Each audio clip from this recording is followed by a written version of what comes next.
welcome to RNN News, where we keep it real for you and all of our viewers.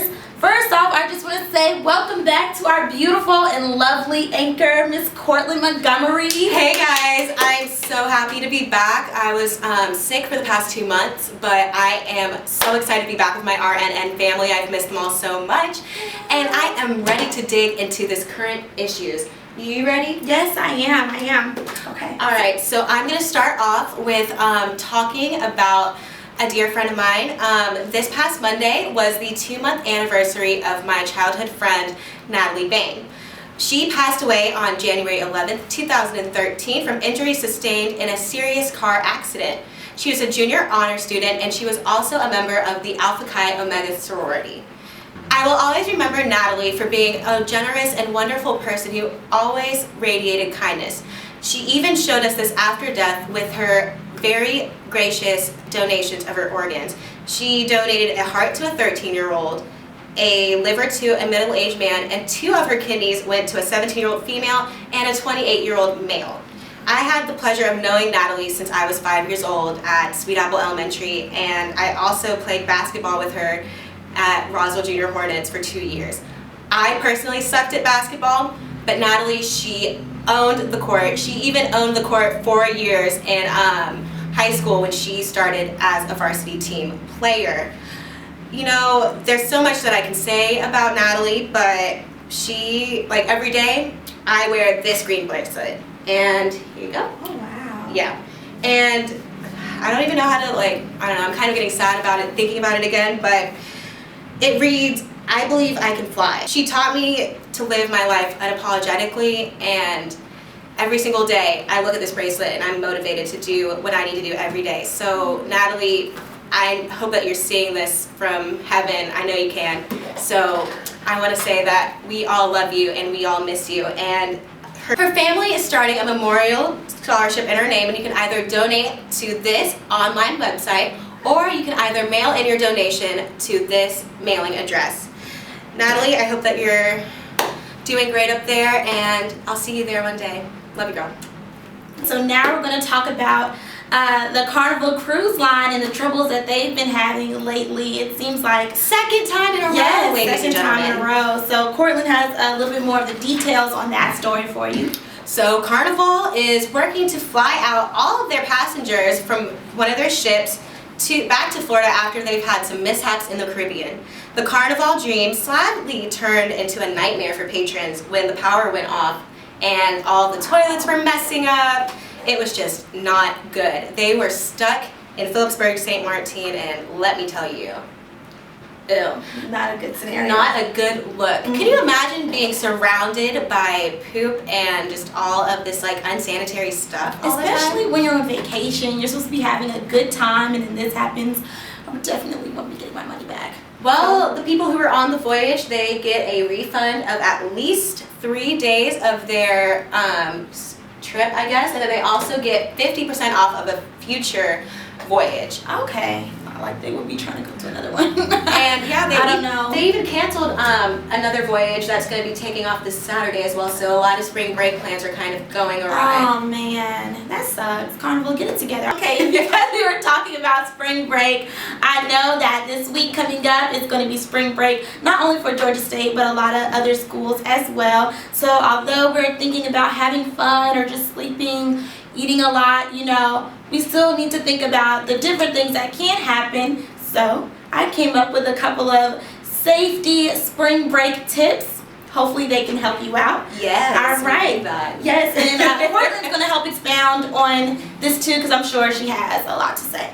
So the first one is to make sure that you guys have an emergency fund. On spring break, we're, like I said before, thinking about partying or eating at these nice restaurants, right, or just having fun, and you can forget that emergencies can and sometimes do happen, such as maybe getting a boot on your car, or not having enough gas money, or even, God forbid, having to have a jail bond you need to pay for after a crazy night of drunkenness or something like that. And second thing, and I know that you guys hear this constantly, but it is very, very important for you guys to drink responsibly. Yes. Yes. According to a university study, They said that 75% of college males and 43% of college females reported of being intoxicated on a daily basis during spring break. Not even a couple of days, taking a break once, but a daily basis. So you guys, alcohol poisoning is very real, and being arrested for public intoxication is very real as well. Now another thing, although not everyone is doing it, if some of you do engage in sexual activity during this spring break, please wrap it up. I'm sure you can think of the many different consequences that can go along with that. And last but not least, please stay in a group and never leave your friends. It's absolutely. I think that's the #1 rule. Yeah. I think that's super important. Very important. And don't let your friends go off with anyone that they don't know.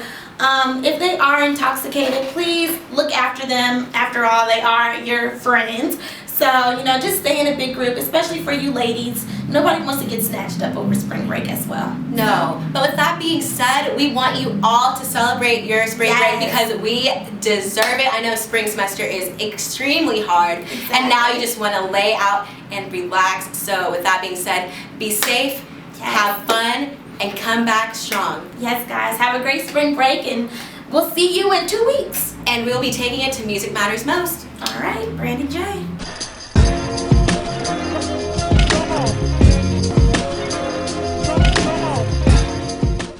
What's up, y'all? This your boy Brandon J here at M3, where music matters most on RNN, and today we got a special for y'all. We're gonna be talking about the top 10 hottest MCs, according to MTV, of course, that they just released last week. So we're gonna have a little roundtable discussion, just covering, each artist, what we think, if they were placed right, if we think they're placed right, and how they got their foot in the game. So let's go.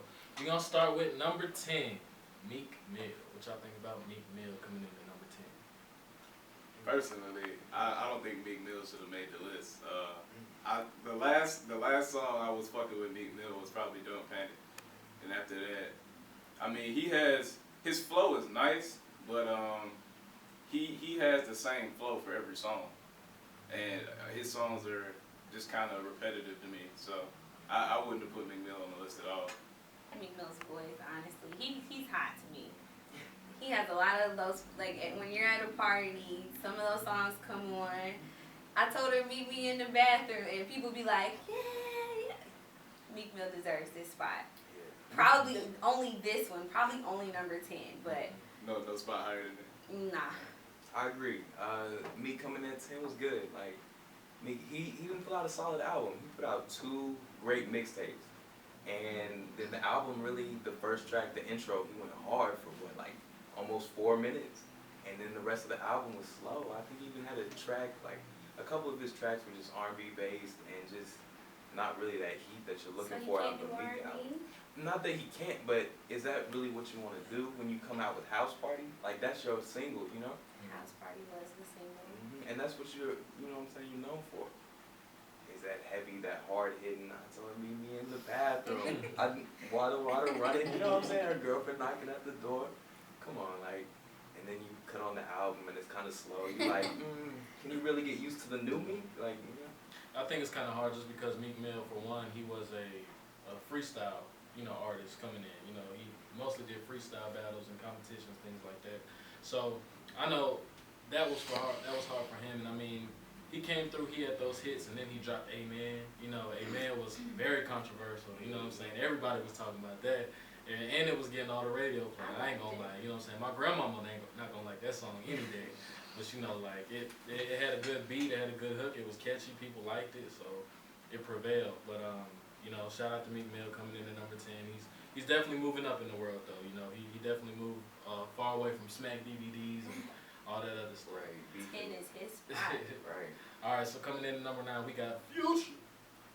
Best gospel singer ever. R&B, he connoisseur.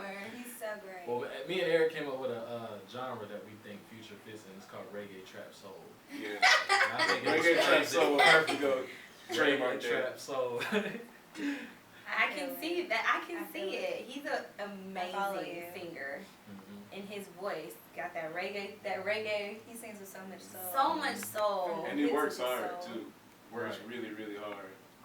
Always in the studio. I can respect Future He's a good being. writer. I actually think Future should have been higher a little bit. Yeah. Because As far as like hottest MCs of like right Right now, now, Yeah, yes, he's starting to definitely move. like top 5. totally deserved at least He's on 5. everyone's remix. Yeah. Everyone's remix.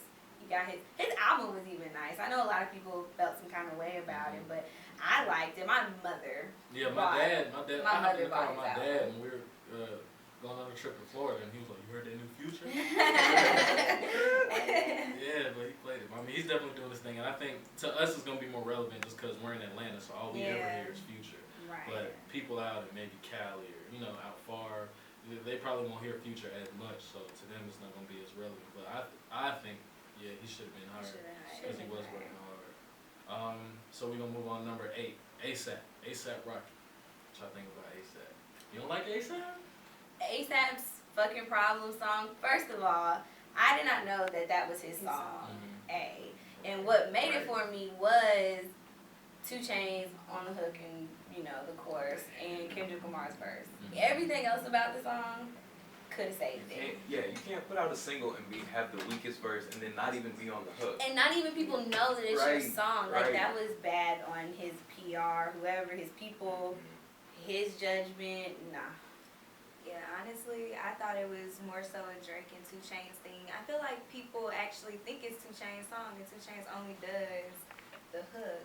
So it's crazy to me. I haven't really listened to any of his other songs outside of that song, and it's just because it is a popular hit when you go to parties and clubs and stuff like that. But I guess, because people look at him as like a fashion icon now too, kind of sort of. He wears skirts. He's like a hot commodity, so I think that's why he made the list personally. Lyrically, I don't think he's been tested. He put out one mixtape and then an album, you know what I'm saying? And he's been riding from there. Went on tour with Drake and Kendrick, and that's really it. You haven't really heard much from ASAP. He put on the ASAP Mob, and there's a lot of spitters in his crew. You know what I'm saying? He might get eclipsed. He might. So from a money making standpoint, he might need to do that. Just sit back in the cut, do little features, and put on one of the younger homies in the ASAP Mob, because I don't think he's the hardest one in the clique. I think ASAP can spit though. Right. It sounds like y'all don't think he should have made the list at all. Nope. I personally don't. I personally don't think he should have made the list, because Meek spits way harder than ASAP. Way harder, and put out more tapes. Meek got it. Well, one thing I'll say about ASAP is he did kind of start a movement. I know, because coming from New York, where he's from, it's been a minute since there's been an artist come from New York to actually boom like he has. So that's one thing I'll say about him. He's gotten a lot of respect for that, and he's been featured with a lot of other people. He's been on a lot of features.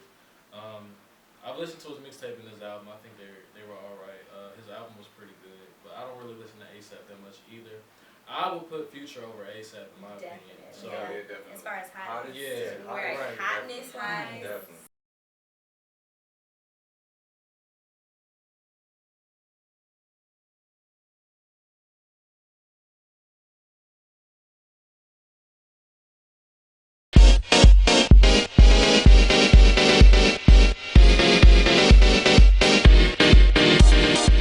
Hi everyone, I'm Stephanie Twum and welcome to Entertainment RNN. First things first, who watched The Bachelor on Monday? Yes, I did. Yes, I did watch Mr. Sean Hottie Low on TV giving the final rose to Catherine. So as I stated last week about BettyTV.com, the polls were correct. Catherine got the engagement ring and the proposal was gorgeous. I loved it. It was beautiful. Next thing, Miley Cyrus and her fiance or ex-fiance Liam Hemsworth. Sources are mixed, but apparently last month Liam Hemsworth was hooking up with January Jones, and then he hopped in the car with her to go flirt with Emma Watson. That's a mess. So what did Miley say about all this? Well, apparently on Twitter, Miley said that she's so tired of LA and the new album would shut everyone up. We will see.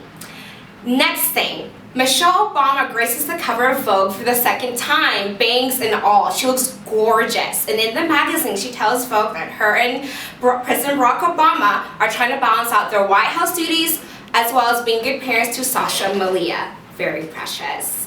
Last thing, Kristen Calavari interview with Juliana Rancic. Apparently, The Hills, of course, everyone knows The Hills was fake, but something in The Hills that needs to be brought up to attention now that Kristen brought up on the interview. She said that her alleged drug abuse was fake, and in fact, her co-stars were bribed into telling that she was taking drugs. That's a shame. You really can't trust anyone. All right, guys. That's all.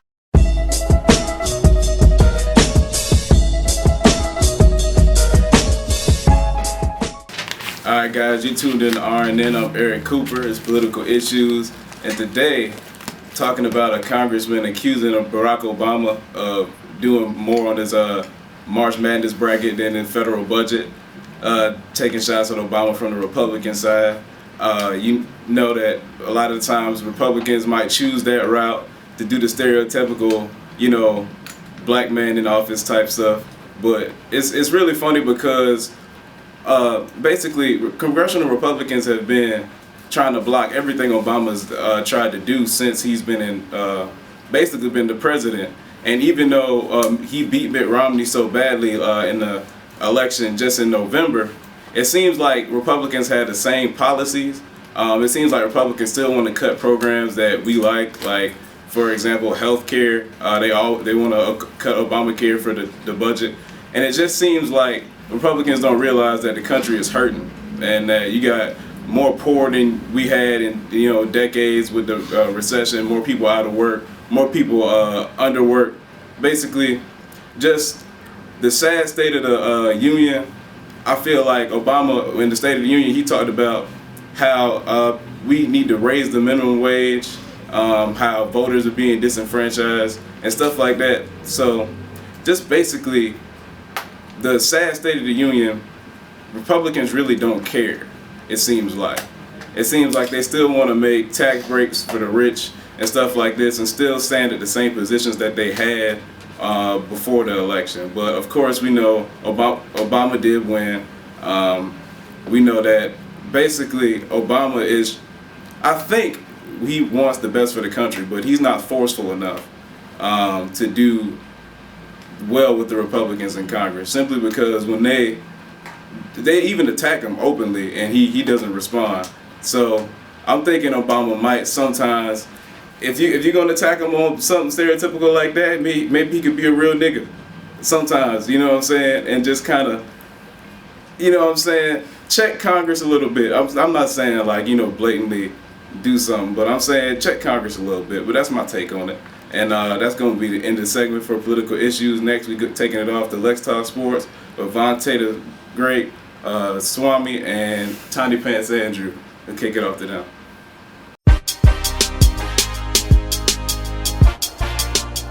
What's going on, everybody? This is another edition of Let's Talk Sports with RNN News. I'm the Swami.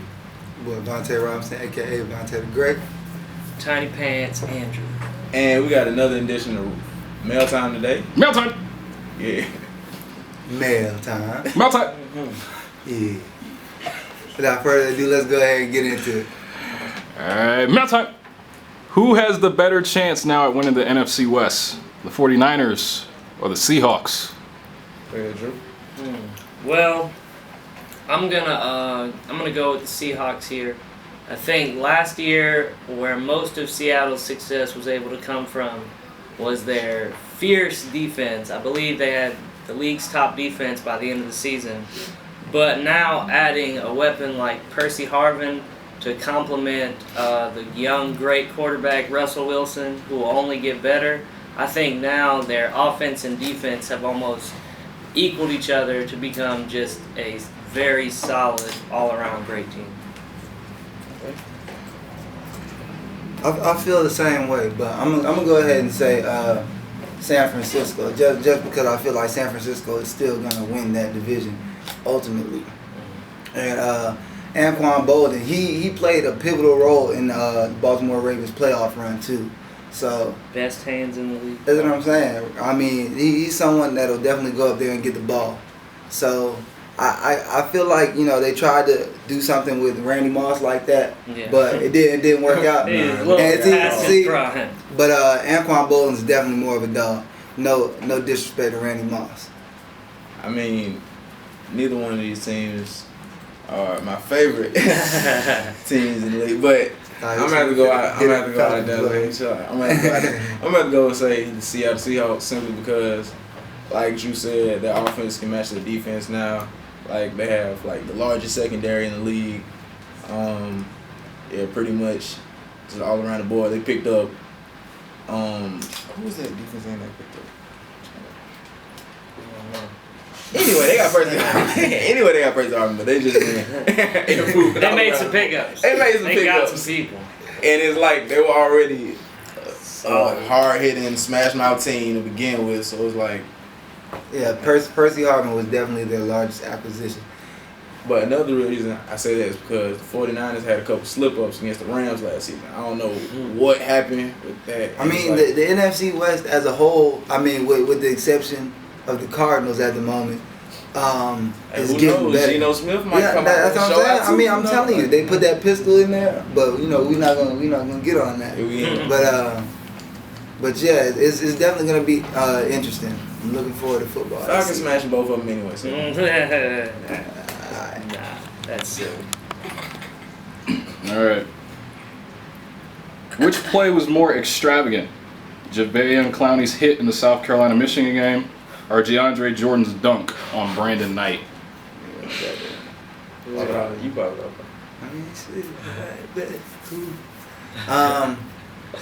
Both of them. First, I just want to say both of them were great plays. Just definitely historic moments. Yeah. Both of them I had the same. You know what I'm saying? I'm telling my grandkids about all the incidents. So they were both definitely great plays, but I'm definitely going with the Clowney hit. That one just I had to run a lap around the kitchen, like straight up. Not only did he make a play, but he also forced the fumble, popped the nigga helmet off. Come on, bro. Pick the ball up. You know what I'm saying? Just like give me this. Like that play in itself just encompasses SEC football right there. Like that was just like we hit, like period. You know what I'm saying? Now the DeAndre Jordan dunk on the other hand, that was definitely impressive. That screamed Lob City. Like for real. Brandon Knight, R.I.P. Brandon Knight. We miss you. I'm sorry. Brandon. He missed his ankles too. Does for the boy. That was tough.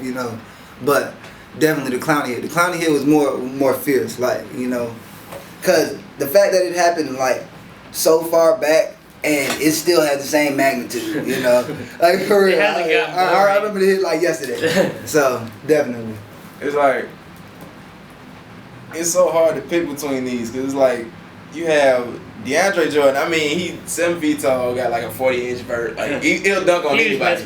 But it's like Brandon Knight is way smaller. Yeah, you know what I'm saying? So it it's like he was a large person either. True, but on the other side of that, the Jadeveon Clowney hit. He came off the line untouched. Like no one blocked him at all. Because he's that much of a beast. What you mean? No, I mean it was a missed block, bro. Like, no one touched him, bro. Okay, he swooped.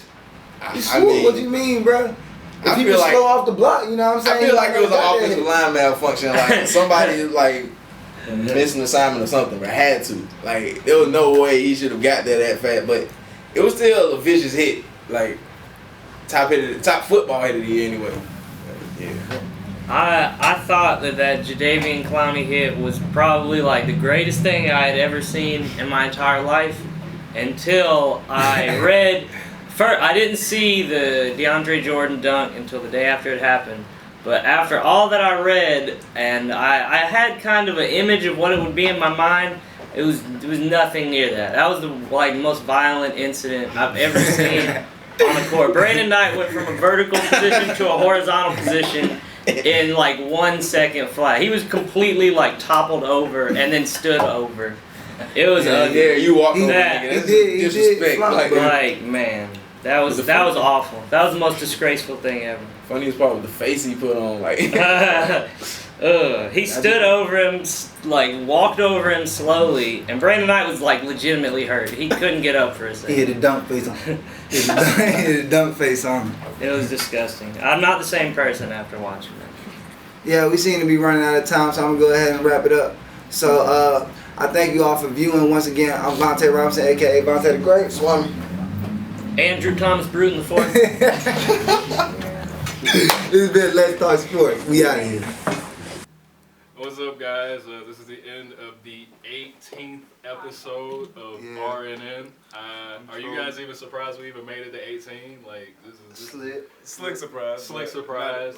Right. 25,000 overall views and counting. So thank you guys for watching and get them comments up. I still gotta say it. Get them likes up. Get them likes and comments up. Give us some feedback. First off, shout out to the whole RNN team. We got No Sleeves. We got Vante the Great. We got Brandon J.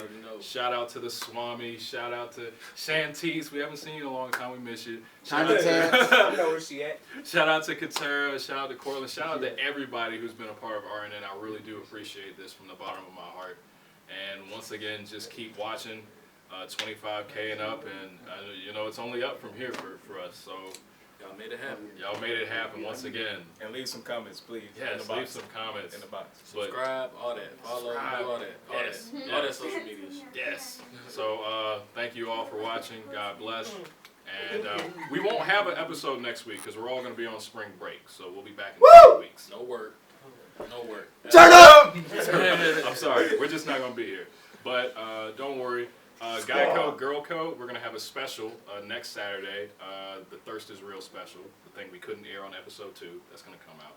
But other than that, yeah, you're not going to be seeing us at all next week. So enjoy. We're going to enjoy our spring break. And we'll see you guys in 2 weeks. And God bless. Peace.